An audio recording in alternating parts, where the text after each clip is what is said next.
Well, hello everyone, and welcome to the second early edition of the Cemetery Podcast. I'm Ken Naegele, your host. I'm also the Necro tourist. And again, I'm experimenting with a few things to see how this is going to go and how this is going to work out. So again, any information or feedback you can give me after you've listened, it is most appreciated. What I'm going to do today is I am going to do something that we do on the Necro Tourist website called the Deep Six. It is a list of 6 things that somehow work into a category one way or another. Often it's 6 cemetery photos, it might be 6 cemeteries, whatever it is, but it's a Deep Six.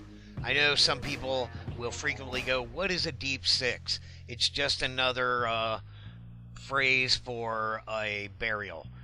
6 feet under, deep 6. That's what it is. Something is deep sixed, it's buried. Okay, that being said, so from here on out, whenever you hear the term deep 6, you then will know what I'm talking about. So here is a Necro Tourist Deep 6.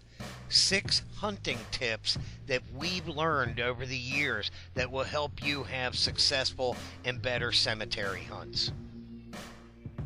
Item number 1, bring your cell phone, because you never know what kind of catastrophe could happen to you in a cemetery. You could trip over a stone, you could be caught with the wrong kind of crowd. I've seen all kinds of things in the places we've been to. I've seen some stories that will be told later that are just amazing. Without a cell phone, some of these people may not even have survived. Also, when it's the winter time, you will see things sticking out of the snow, but flat markers are your direct enemy. A flat marker will break an ankle, and in the wintertime, quite possibly could kill you. Item number 2, get a map of the cemetery if you can. You would be surprised at how easily and simple you think a cemetery is laid out, but quite often, they're not even close. I've been to some really good ones, and even been to a cemetery that the map told you what the sections were, but the entire cemetery was laid out by roads. So the map didn't even correlate with the way the cemetery was laid out. Item number 3, extra batteries. And I mean extra batteries for your camera. If you don't have at least one backup battery, shame on you. If you have more than one, good for you. I carry at least 6 for every one of the cameras that I have. I also know that a lot of you people use your phones now, so you better have one of those handy chargers that you can plug right in. The zip chargers that'll plug it and charge your phone on the spot.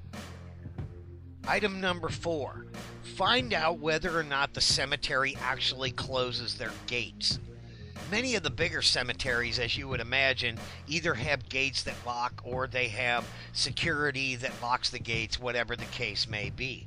But you will find that some of the medium-sized cemeteries don't have gates that close at all. So if you plan your trips accordingly, especially if you intend to visit a lot of Catholic or religious, specifically Catholic and Jewish cemeteries, often lock their gates right at 4 or 5 p.m. So it's really important for you to try to find out whether or not you can get in after business hours. Don't just assume that because somewhere on a website it says the cemetery closes at 5 p.m. doesn't mean it actually does. Find out whether or not those gates will be open. Item number 5. Carry one of those small umbrellas on your person. I know those little tiny ones that are only about 4 inches long. You know the kind I'm talking about. It's not the kind of umbrella that you would want to have as your everyday umbrella, nor would you want it in a catastrophe.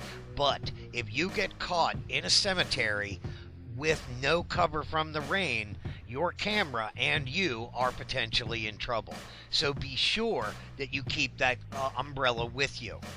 It is important because there are times I have been in cities where there was no predicted rain whatsoever. And right in the middle of the shoot, there was a pop up storm or a pop up rain, and suddenly my equipment is in jeopardy.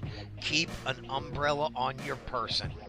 Another advantage of the umbrella is sometimes when you're shooting mausoleums, you can put that umbrella behind you and it takes away that reflection that you get in the glass. Which leads me to item number 6, which is also mausoleum related.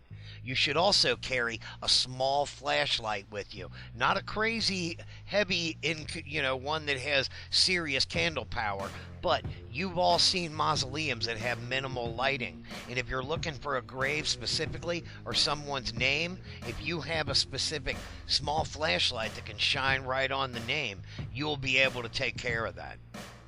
So, that's 6 tips that'll help you to have better, successful cemetery hunts. Check you out soon. Again, until next time, this is Ken Naegele from the Necro Tourist. Happy hunting.